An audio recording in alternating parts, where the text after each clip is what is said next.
E aí, pessoal, tudo bom? Eu sou Gustavo Zimmermann, líder da Identidade Jovem. E nesse momento de pandemia, resolvemos aqui fazer um circuito de 10 lives, onde nomeamos de Team Talk. Então, essas 10 lives vão rolar com as equipes da Identidade Jovem. E hoje, estamos aqui falando com a equipe da Secretaria. Então, a nossa secretária é a Vitória, que não pôde estar aqui conosco hoje, mas estou aqui representando, e o nosso convidado aqui, o Luiz Felipe Dornelles, né? Então, nossa ideia é, com cada equipe, trazermos uma temática para conversarmos e um convidado para falarmos sobre essa temática. E hoje, na equipe da Secretaria, queremos responder a seguinte pergunta: a igreja é uma empresa? Pois bem, muitos pastores, muitos cristãos falam que a igreja não é uma empresa. E eu concordo, certo? Mas passam a falar que a igreja, tendo alguns processos, tendo algumas coisas, a torna como uma empresa. Então, nós temos aqui o Luiz Felipe Dornelles, que ele é administrador, atualmente atua na área de gestão de recursos humanos, e também é segundo tesoureiro na igreja dele, né? Então, conhece muito bem o ambiente administrativo e muito bem também o ambiente eclesiástico. E aí, Felipe, agora eu te apresentei, né? Mas você se apresenta um pouco agora para nós. Bom, tu resumiu de maneira geral, né? Aí sou administrador de formação cristão, né? Trabalho atualmente com gestão de pessoas numa empresa e também sou segundo tesoureiro na Igreja Batista em Camobi, onde eu congrego, né? Show de bola. Então, nessa ideia que nós estamos agora de tentar compreender, definir bem o que é uma igreja, o que é uma empresa, já começo te perguntando: a igreja é uma empresa? Nos dá uma introdução assim, não fala tudo, mas nos dá uma introdução sobre essa temática. Cara, eu vejo que tem dois aspectos, né? O eclesiástico e a instituição igreja, certo? E isso a gente tem que levar em conta, né? Para a gente ser uma igreja hoje, não é por a gente ter um caráter e um objetivo espiritual, que a gente é também imune de tributação, né? Que a gente não tem que cumprir alguns requisitos para a gente se tornar uma instituição legal perante os homens, né? E nesse ponto, pesquisando para o Team Talk aqui, eu me deparei com uma reportagem onde uma contadora cristã do estado de São Paulo fala que quase 100% das igrejas em São Paulo estão irregulares. Não estão apresentando o livro caixa, não estão tendo a contabilidade correta, muitas não têm estatuto, não têm CNPJ. Então, para a gente ser igreja hoje, a gente não pode ignorar também essa outra questão. Ainda mais porque a igreja, a gente não vive num país perseguido, né? A gente pode sim ser uma igreja legal perante a lei, né? Então, também concordo com a tua afirmação que a igreja, de maneira eclesiástica, ela não é uma empresa, mas a gente pode ver muito de uma empresa dentro da instituição igreja, né? Para início de conversa, o CNPJ, né? Sim. Que é a identidade da igreja, que é um cadastro de pessoa jurídica, né? Igual ao que tem uma empresa, né? Então vamos pensar que, de fato, a igreja não é uma empresa, mas ela tem dentro dela alguns elementos que também são encontrados dentro de uma empresa. Sim, inclusive no Código Civil, em vigor na Lei 10.406, no inciso 4º do artigo 44, estabelece que as organizações religiosas elas sejam pessoas jurídicas, né? E aqui na lei vai falar que tem vários processos que a gente tem que ter para se tornar uma igreja legal. Tem que ter estatuto, livro caixa, né? Tem que ter a contabilidade em dia, tem que prestar relatórios financeiros, né? Então, tudo isso prova que sim, a instituição igreja ela tem um caráter de CNPJ, pessoa jurídica, né? Então, uma empresa, nesse caso, a gente vai perceber o seguinte, me corrija se eu estiver errado, né? A empresa, ela vai trabalhar para que uma pessoa tenha lucro. Certo. Não é? Já não é o mesmo caráter de uma igreja. A igreja não trabalha com essa finalidade, né? Para que uma pessoa tenha lucro. Algumas, né? Algumas, né? Porque às vezes a gente vê bem diferente. Então, assim, ó, a igreja, ela não é uma empresa, mas eu posso dizer que algumas denominações ou igrejas locais vão se comportar como uma empresa. Sim. Cara... O que diferenciaria uma igreja sendo uma empresa, que seria algo errado, né? Sim. E uma igreja não sendo empresa? O que diferencia? Cara, hoje a gente tem, resumidamente conhecido, né, no mundo cristão, uma teologia, uma falsa teologia, que é a teologia da prosperidade, né? Sim. Que facilmente a gente consegue desconstruir essa teologia pela Bíblia, né? E nela, cara, comparando com uma empresa, é como se a igreja vendesse algo, né? Como uma empresa normal. A empresa ou vende serviço ou vende produto, certo? E a igreja em si, cara, ela não tem um produto à venda, né? É como se eu, numa hierarquia de uma empresa, eu tivesse o presidente, o CEO, né? E a minha venda, o meu produto, eu vendesse o CEO, eu vendesse o presidente da empresa, né? Que é o que muitas igrejas fazem com Cristo, né? Eles vendem a Cristo, né? E como uma mercadoria, prostituindo a noiva de Cristo, que é a igreja, né? Isso é algo que a gente tem que tomar cuidado, né? E é um elo que ocorre sim em algumas instituições religiosas, infelizmente, né? Uma coisa que a gente ouve bastante também é a igreja é organismo e não organização. Faz sentido essa frase? Cara, a palavra organização, ela vem de organismo, né? No contexto, né? E organização, cara, é algo que eu não tenho como diferenciar essas duas palavras. Organização é algo em movimento, né? Organizado, ordenado, né? Então uma igreja é uma organização? Sim, é uma organização. E dentro de uma organização a gente tem nossos processos administrativos, nós temos processos de funcionamento, nós temos regras, né? E isso a gente vê dentro de uma igreja, né? E assim, ó, agora a gente falou de organização, eu acho muito importante a gente vir e definir os termos corretos, né? Porque daí, às vezes, eu vejo o pessoal falando de coisa, que a igreja é, o que não é, em cima de termos que não estão batendo, né? Então, aqui a gente falou sobre essa afirmação que muitos fazem, a igreja é um organismo e não uma organização. Parece muito mais uma tentativa de uma frase de efeito do que realmente uma assertiva. Claro, não, com certeza. Mas aí dentro disso, vamos entender que a igreja ela é uma organização ou uma instituição sem fins lucrativos. Certo. Então o fato de recolher dízimos e ofertas não me tornaria uma igreja com fins lucrativos? Não, cara. Não, porque os fins lucrativos é a respeito do lucro, né?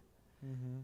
E para mim ter o lucro, eu tenho que ter uma receita, né? Uhum. Então, isso não seria correto, né? Os fins lucrativos é isso, tipo, eu faço a minha venda, tiro a minha despesa e eu tenho lucro, né? Disso. E aquele lucro, ele vai em benefício de alguém. Vai em benefício de alguém, né? Que seria, por É. exemplo, o dono da empresa. Isso, ou a sociedade, né? Sim. Então, isso que caracteriza a gente ser caracterizadas como sem fins lucrativos, né? Entendi. Que a gente não visa lucro, né? Tudo é investido na própria organização, né? Para Sim. manutenção, né? Do templo, para projetos sociais, né? Para abençoar órfãos, né? E viúvas, né? Desprovidas de um rendimento. E, cara, ser igreja é isso, né? É abençoar, né? O corpo, né? Sim. E realmente tem esse texto aí que onde vai se falar no Novo Testamento essa preocupação com os órfãos e as viúvas, né? Que são pessoas assim que não, tanto que as viúvas, o caráter dela eram mulheres acima de 60 anos, que não poderiam, não casariam de novo. Então a igreja deveria ter uma atenção com esse público. Que hoje vamos ter também, além desse público, vamos ter pessoas que são famílias carentes, então que esse dinheiro que é o lucro é usado, que reverte para a própria igreja, né? Isso, para pessoas ou para estrutura. Isso. É bem isso mesmo. E hoje a gente, cara, não tem como tu ter uma igreja. Hoje uma igreja tem um custo alto, né? Se a igreja tem templo próprio, ela vai pagar IPTU, ela vai pagar luz, né? E se é alugado, sobe mais, aumenta mais, né? E então tem a importância também da questão do dízimo e da oferta, né? Como fazendo parte do corpo, a gente tem um compromisso com aquela instituição, né? É como se a gente pagasse para usufruir também disso, né? E na verdade a gente está ajudando a manter, né? Essa instituição, né? Que é o que Paulo vai falar de nós sermos corpo. E cara, e aí entra um detalhe, o porquê que a gente não é tributado, né? Sim. Cara, porque o governo vê em nós, instituições religiosas, algo bom para a sociedade que o Estado não consegue dar. E por isso ele isenta de tributos. Porque há um benefício comprovado, né? E por isso ele isenta a instituição religiosa de tributos, né? De tributação. Nessa ideia de tributação, temos agora, a gente pode ver ali alguns deputados, né, se movimentando a essa ideia que a igreja deva pagar impostos, né? O que tu acha isso? Tu acha que a igreja deve pagar impostos, não deve pagar? A igreja deve ser tributada, não deve? Eu acho que não, cara, porque a igreja ela tem um papel essencial na recuperação de famílias, né? E hoje a psicologia ela nos fala, né, que, cara, tu ter uma família bem estruturada, tu crescer num lar com uma família estruturada, tu vai ter uma consequência. Agora, se tu tiver um lar desestruturado, tu vai ter outra consequência, né? Para a formação do indivíduo, né? Isso a criança que está lá naquele lar, né? Também nós temos a questão da drogadição, né? Sim. Então, hoje a igreja ela é muito engajada, cara, em recuperar pessoas, na recuperação de pessoas, de famílias, né? E, cara, o governo não dá isso, o Estado não dá isso e não tem como dar, né? O Estado não tem como suportar isso, programas voltados a isso, né? Sim. Então, não tem como a igreja ser tributada pelo tamanho e importância do propósito dela e do engajamento que ela traz na sociedade e dos benefícios que ela traz para a sociedade. Verdade.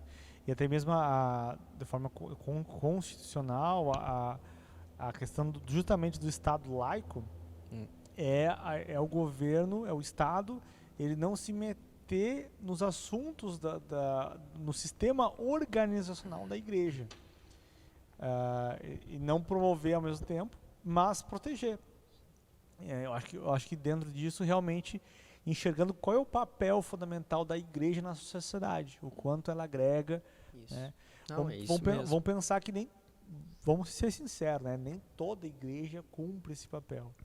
Mas infelizmente não, né, Luiz? Mas, cara, a gente infelizmente tem que nem políticos, né? Há políticos bons e ruins, né? Sim. Infelizmente, a gente não pode generalizar e querer abraçar. Infelizmente, cara, nós temos sim igrejas que mancham e esvaziam a cruz de Cristo, né? Dando mau testemunho e tal. Isso, cara, a gente sabe, né? Sim. Infelizmente. Uma coisa que eu acho muito interessante, uma vez eu estava falando com alguém e a pessoa detonando o cristianismo com base em ações de algumas igrejas. Aí eu falei, e também em cima de alguns pastores mais midiáticos, né? E eu falei para ela assim, só que o que você tem que cuidar é que o cristianismo ele não é representado por uma igreja e ele não é representado por alguns pastores. O cristianismo ele é representado por Cristo. É Cristo que representa a igreja. Então, o fato de algumas igrejas estarem, como tu falou no início ali, irregulares no seu processo, na sua formação, né? O fato de termos pastores que mancham o evangelho, não são eles que são o norte da igreja. O norte da igreja é Cristo. É Cristo. Né? É Cristo. Então, Cristo mesmo, ele mesmo se torna o prumo, né? O norte. Cara, é aquela palavra que ele é a pedra de esquina, né? A pedra angular, né, cara? A igreja é construída com base nele, né? Ali que a gente vai ter a retidão, né? Das coisas. Por que a igreja ela precisa ter funcionários? Ter funcionários não a tornaria uma empresa, porque a igreja não trabalharia apenas com voluntários, pessoas que nas suas horas vagas vão lá e prestam algum serviço para a igreja sem receber nada, porque eu tenho que ter pessoas que recebem dinheiro da igreja. Eu não seria um alívio para o caixa da igreja se todo mundo tivesse um trabalho secular? Assim, Luiz, eu tenho uma opinião formada quanto a isso, né? E quando uma igreja começa, geralmente ela começa uma congregação, depois ela se torna uma igreja, né? E cara, vai havendo a necessidade de alguém ficar em turno integral, né? Por exemplo, uma igreja com mais de 250, 300 membros, cara, demanda ter um secretário na igreja ou algum pastor que cumpra essa função, né? Porque, cara, há muita demanda, né, de ministérios, até a própria instituição, né, cara? E cartório, e contador, várias coisas, né, que a gente tem que fazer. E eu vejo o voluntariado, cara, hoje na igreja, ele é muito importante, né? E, por exemplo, assim, eu vejo, não tem problema de eu ser voluntário na secretaria da igreja e, cara, eu vou lá e dou minhas horas, né? Mas eu tenho meu trabalho. E a partir do momento que a minha ausência na igreja está se tornando um problema para a igreja, ou seja, eu preciso estar mais tempo aqui, porém eu tenho que me sustentar, então eu tenho que estar na minha empresa trabalhando. Cara, eu não vejo problema nenhum em a igreja me contratar para atuar nessa área ou em outras. Cara, hoje eu vejo assim, por exemplo, a questão do Ministério Infantil. Cara, hoje tem igrejas contratando pedagogas, né? Porque daí ela pode investir tempo e Investir foco nisso. tempo e foco, né? E a área de louvor. Hoje a gente tem igrejas contratando ministros de louvor, tu entendeu? Para especializar. Para profissionalizar, para se tornar algo melhor, né, cara? Sim. e algo mais profissional, né, cara? A qualidade, né? Excelência. E nisso a gente tem também a questão do voluntariado. A gente não pode exigir, porque a gente não tem um contrato, nada assim. E a gente, cara, muitas vezes a igreja recebe migalhas das pessoas, né? Porque para fora dão o seu melhor e na igreja dão migalhas, né? Então, o voluntariado, eu vejo que um líder de um ministério, um pastor, cara, ele é um excelente gestor de pessoas, porque tu chama a igreja para limpar, os membros para limpar a igreja aqui, garanto que vem 20 da IBN limpar o chão e varrer aqui. E isso numa empresa tu conseguiria fazer? Cara, então eu vejo que a igreja ela tem um foco, né, que da sociedade, que é servir a sociedade, e isso está no cristão, né, cara, no exemplo de Cristo, né, de ser servo, de servir, né, e essa parte do voluntariado a gente tem é de suma importância e eu concordo sim com a contratação de funcionários, da igreja ter funcionário. E não a torna uma empresa. Por causa disso. Porque ela não vai ter fins lucrativos, né? Não, e a igreja, vamos pensar assim, que a igreja também tem fornecedores, né? Tem o fornecedor da luz, da internet, Tudo. da água, a contabilidade. Isso, São cara. vários tipos de fornecedor. E dentro, no momento que eu vou ter funcionários, outra pergunta também, eu tenho uma hierarquia organizacional. Eu tenho um chefe, eu tenho um subordinado. Isso não a torna uma empresa? Cara, não. Isso traz ordem, né? Sobre isso a gente vê na Bíblia, cara. Lá em Êxodo 18, quando Moisés vai para julgar as questões do povo, né? Que ele fica de manhã até de noite lá, cara. E daí o sogro dele, Jetro, chega e aconselha ele, né? Olha, acho que você divide em grupos de 1000, grupos de 100, de 50. Cara, organiza esse povo e pega homens íntegros para trazer para ti só aquelas causas que, tipo, eles não conseguirem resolver. Ali foi criada uma hierarquia de um povo de Israel, né? E uma organização, né? Ali a gente começa a ter uma organização, né?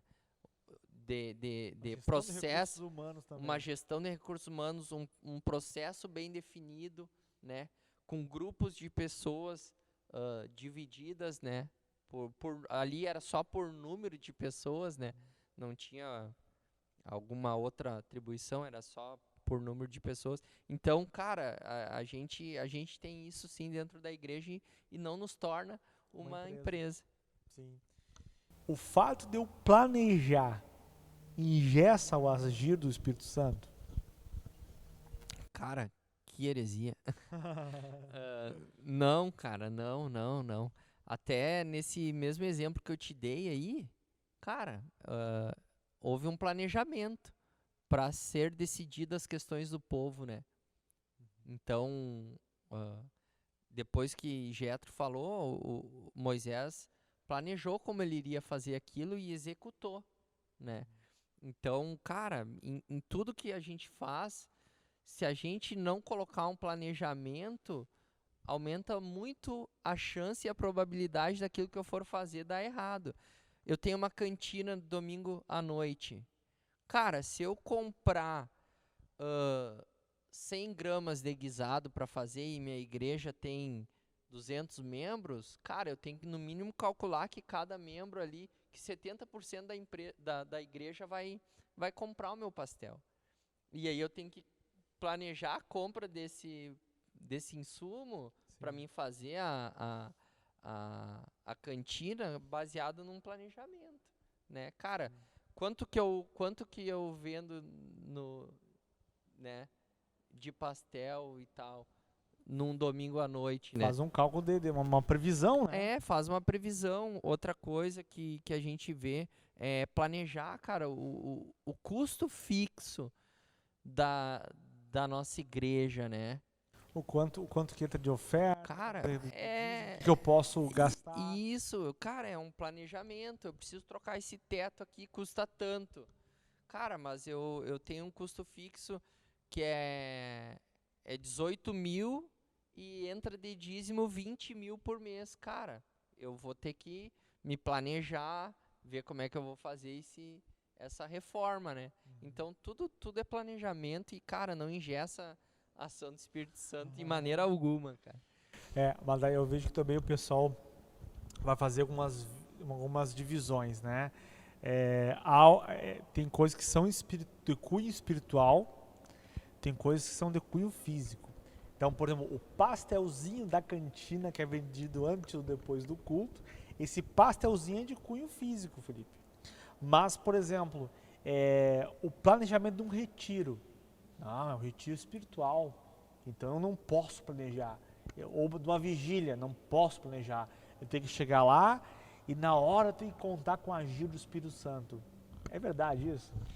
Cara, e isso sobre planejamento, cara, da questão do Espírito Santo, engessar o Espírito Santo, Paulo, ele vai exortar a igreja de Coríntios por eles não estarem de maneira organizada, né, cara? Tendo o culto a Deus de maneira organizada, e isso está lá em 1 Coríntios 14, né? Exatamente. E aí, cara, a gente vê que isso é uma falácia, né? E nos pode ser uma pedra até de tropeço, assim, para a igreja viver desordenadamente, né? Eu vejo que tem muitas coisas que o pessoal questiona que na prática eles se pegam fazendo. Do tipo assim, não podemos organizar nada. O organizar, e sem contar que o organizar é uma etapa posterior ao planejamento, né? Então não podemos planejar nada. Então não vamos planejar, vamos só chegar lá e sair funcionando o que tem que funcionar. Aí chega lá, por exemplo, não viu o lugar antes. Aí não sabe quanto o lugar comporta de pessoas. O ar-condicionado não vence. Não limparam, porque é só chegar e ocupar, né? Não testaram o som, porque não posso testar, porque testar tem a ver com planejamento, né? Não, então, me parece que as pessoas realmente não entendem o que é planejar. Temos Lucas 14, 28, por exemplo, que vai falar quem começa a construir uma torre sem antes ver se tem condições de acabá-la, né? Ou Provérbios mesmo vai falar que, eu preparo o cavalo para a batalha. Então tem a minha parte, mas é o Senhor que dá a vitória.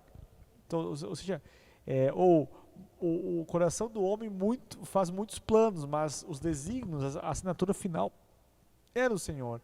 Então a gente vê, por exemplo, até algumas análises dos apóstolos percebendo que algumas pessoas estão ficando fora da divisão da comida.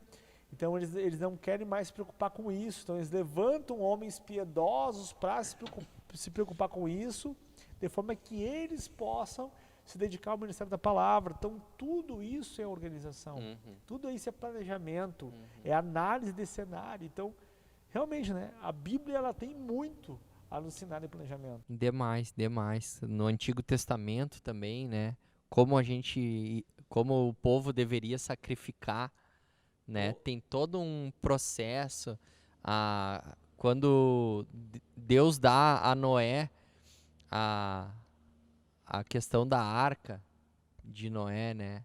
Da embarcação, detalhes, né? E então, cara, tu vê que é de Deus, né, cara? É do caráter de Deus essa questão da organização, né, cara? E então é extremamente importante. Eu acho interessante isso porque Deus, ele a missão de salvar o homem é de Deus, né?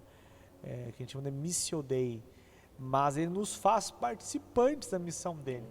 Então, com isso, Deus ele tem um caráter, ele tem características, e ele vai comunicá-las a nós. Então, Deus é criador, nos faz seres criativos. Deus é um ser extremamente visionário, que ele quer que os filhos dele sejam visionários. Deus é um cara estrategista, planejador, que ele quer que os filhos sejam estrategistas e planejadores. Então, Deus é um cara assim, tu vai olhar as escrituras, a forma maestral como ele gerencia tudo, ele quer que os filhos dele saibam gerenciar, saibam ser bons mordomos, bons despenseiros da multiforme graça de Deus. Ou como em Romanos 12, ali vai falar sobre alguns dons naturais, até tem um que em algumas traduções vem como dom da administração, ou em algumas outras, dom do governo. Né? Então tu vê que realmente Deus se preocupa com os filhos dele, se preocupe com isso também. Sim, vem dele, né, cara? Vem dele. Em Gênesis, né, quando ele pede ao homem para governar sobre a criação e cuidar da criação, administrar a criação, né? Cara, é algo que foi dado ao homem como um presente de Deus, né? Eu creio. E se não fosse assim, se Deus não tivesse esse interesse, então ele apenas falaria para o homem o que deveria fazer, e o homem, sem nenhuma mentalidade, sem nenhuma capacidade criativa, sem nenhuma liberdade, sem nenhuma capacidade cognitiva, ele só executaria tarefas. Mas não, a gente vê que essa participação envolve algo a mais, né? Felipe, eu tenho um raciocínio que eu trabalho muito com o pessoal, que é o seguinte raciocínio. Por exemplo, se eu estou numa empresa, certo? Nem tudo que eu gosto de fazer eu faço, não é? E ali eu acabo me submetendo a isso porque eu recebo um salário.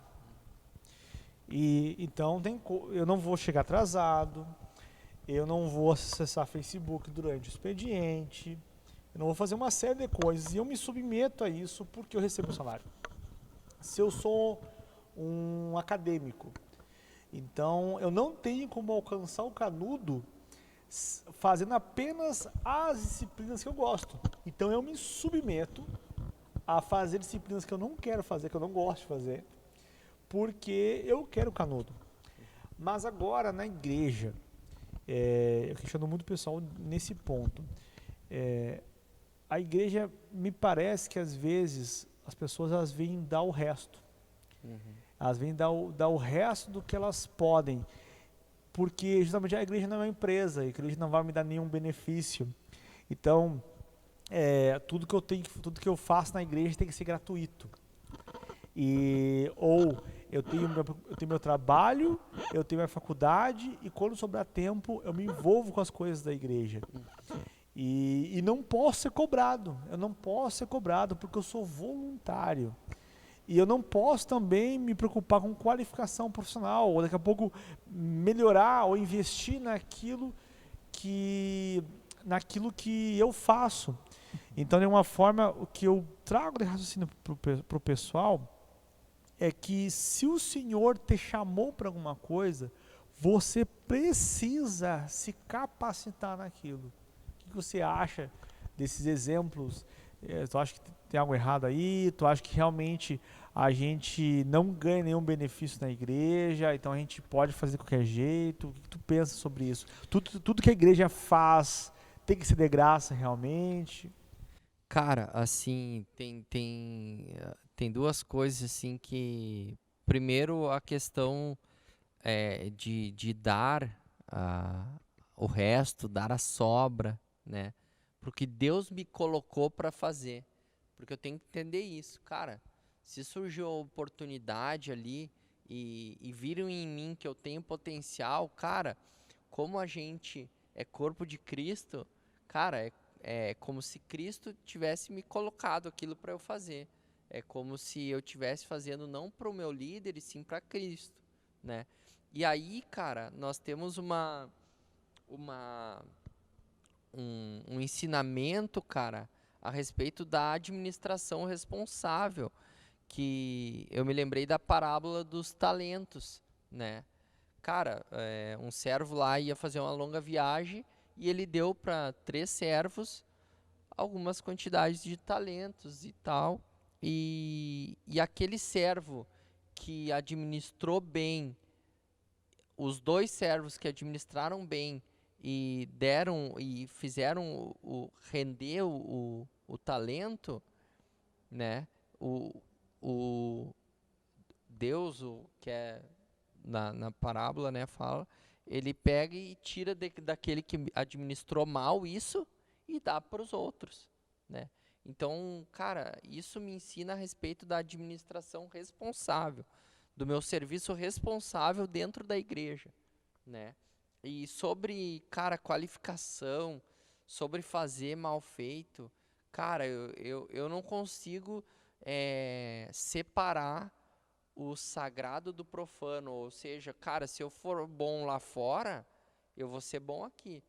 Se eu fizer bem aqui no meu trabalho, eu vou fazer bem. Cara, não tem como desvincular o Felipe RH do Felipe, membro da Igreja Batista em Camobi, sabe? Eu não tenho como, tipo assim, cara, ativar o modo cristão quando eu entro na igreja, o lado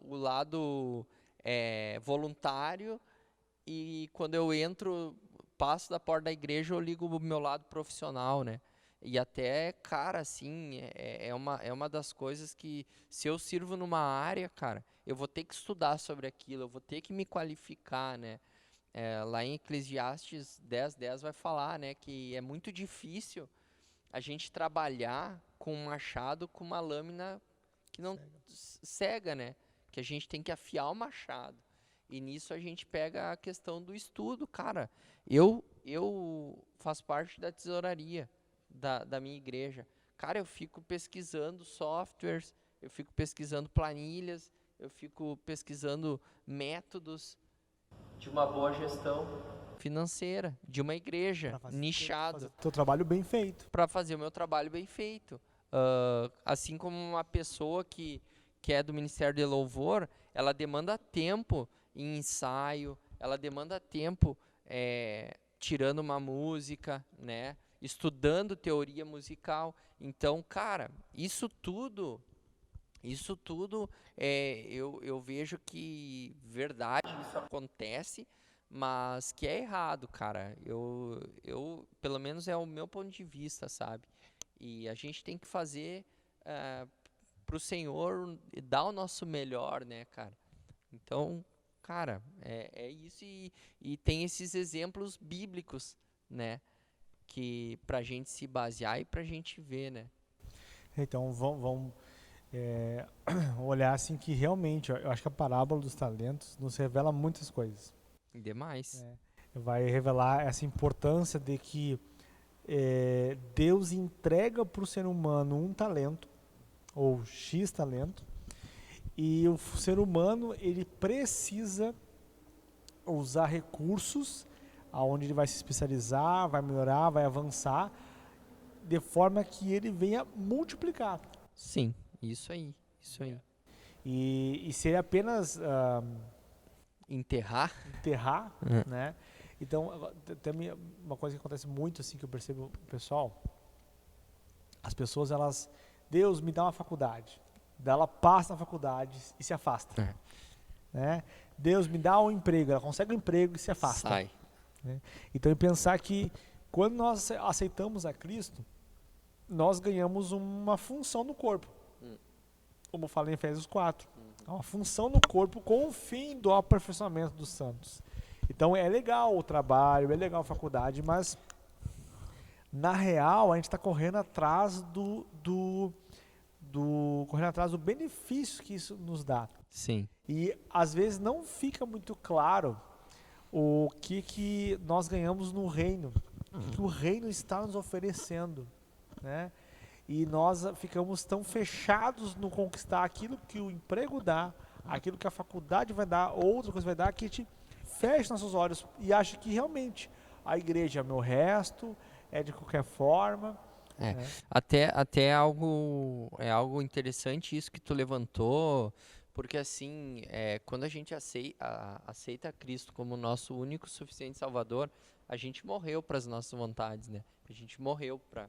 E se eu tenho emprego, cara, tem um propósito de eu estar lá, Sim. né? Eu tenho um testemunho, cara, e Deus me deu esse privilégio de cuidar de gestão de pessoas, né?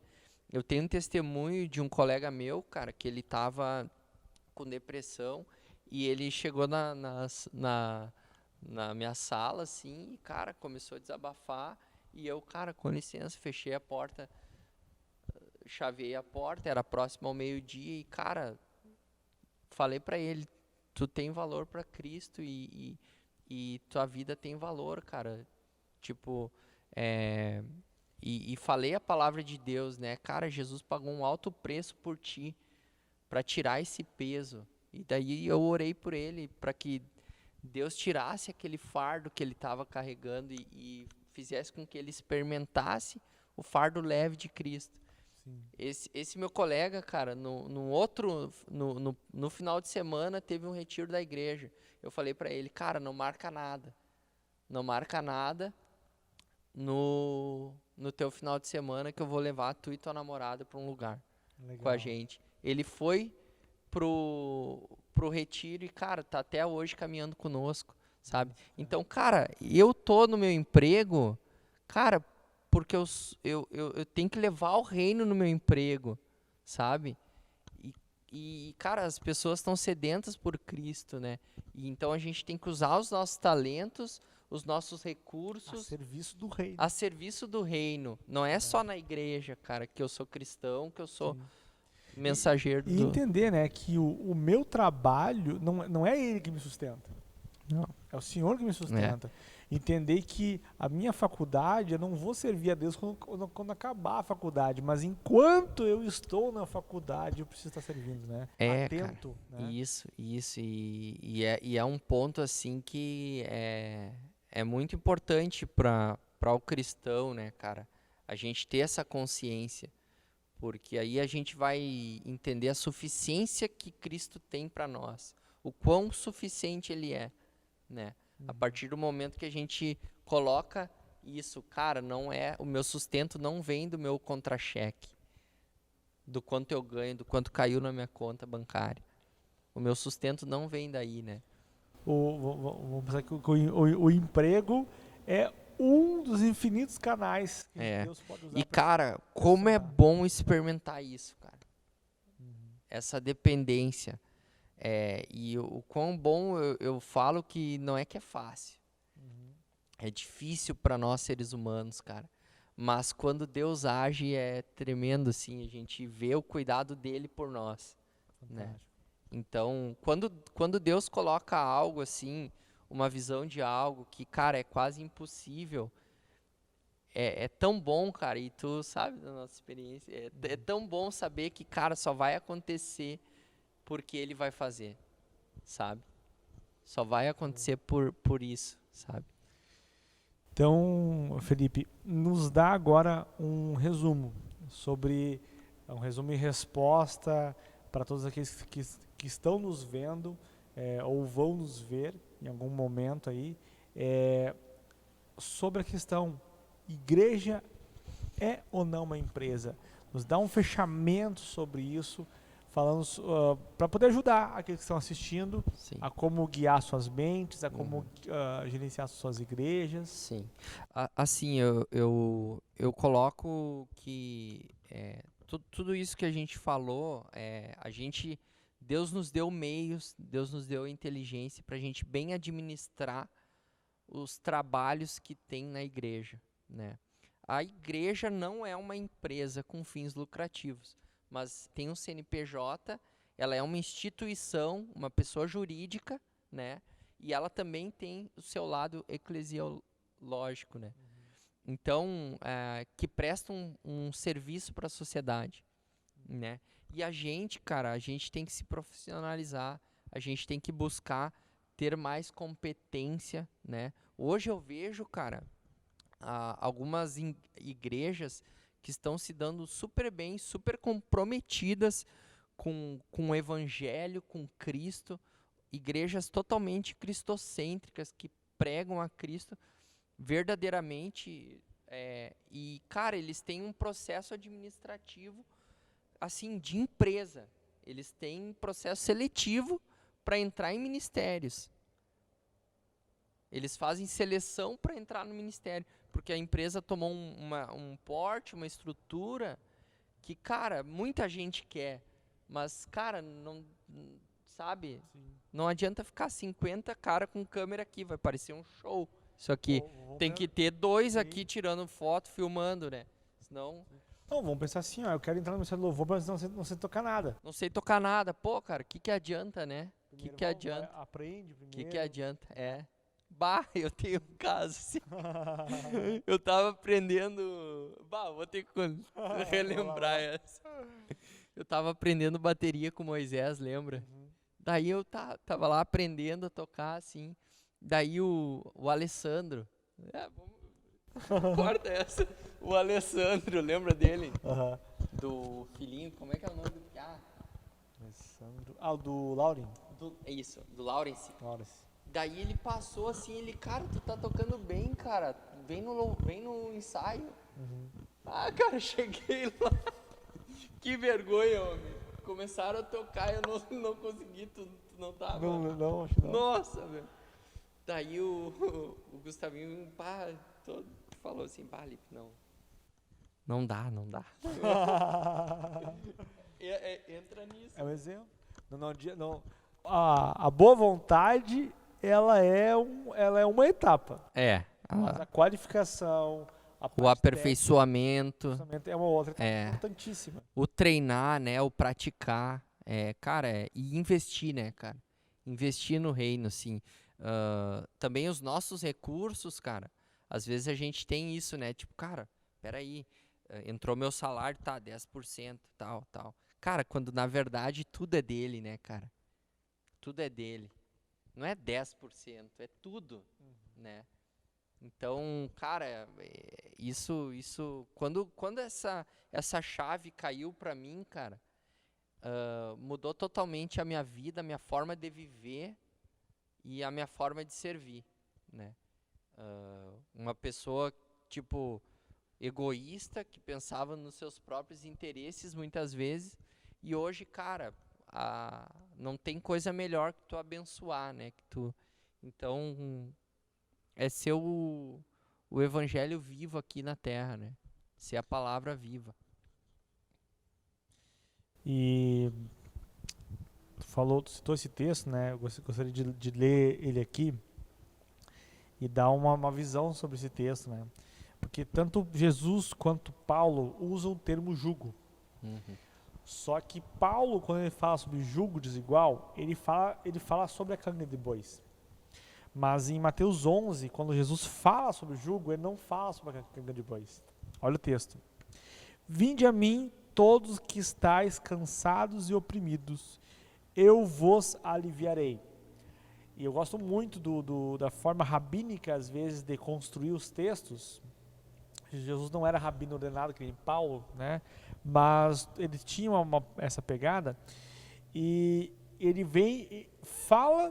e ele diz o que acontece e como se faz, bem professor mesmo. Aí ele vai dizer assim, olha, vinde a mim todos que estão cansados e oprimidos, que eu vos aliviarei. Agora ele vai dizer como esse alívio acontece. Tomai sobre vós o meu jugo.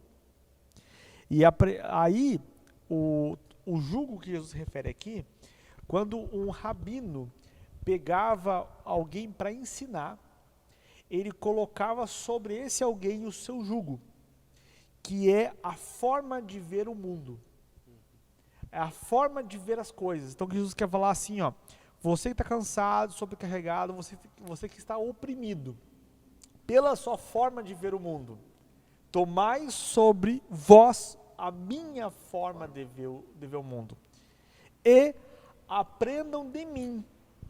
E qual é a forma que Jesus vê o mundo? Ele é manso e humilde de coração. E dessa forma, vocês encontrarão descanso para as vossas almas, porque o meu jugo, a minha forma de ver o mundo é suave e o meu fardo se torna leve. Então, eu acho que uma coisa que a igreja às vezes precisa realmente é estudar, é entender o termo, é entender o conceito, porque às vezes a gente traz pesos de uma visão corrompida, distorcida, líquida, machucada, mal usada por alguém. E o que Jesus quer fazer conosco é nos dar uma visão nova das coisas. A Bíblia é cheia de processos administrativos, de tudo que é Demais. campo, né? Então, e isso é bom, isso é belo, isso é formoso, isso expressa um Deus extremamente qualificado, planejador, estratégico, uma mente brilhante por trás de toda a criação. E esse Deus, ele quer dar a mente dele para você, não é? Isso aí. Então, quero te agradecer, o Luiz Felipe, por estar conosco aí. Muito obrigado. Não vai ser a última vez. Vou te colocar em saia justa de novo. Bem, vou me preparar melhor. Se prepara, né? Aproveita esse dom que Deus te deu. E para nós foi muito abençoador. Obrigado mesmo. E que o Senhor te use mais, te recompense. Eu acho que a melhor recompensa é a que vem dele, né, cara? Certamente. Sério, pessoal. Então, muito obrigado. Deus abençoe vocês.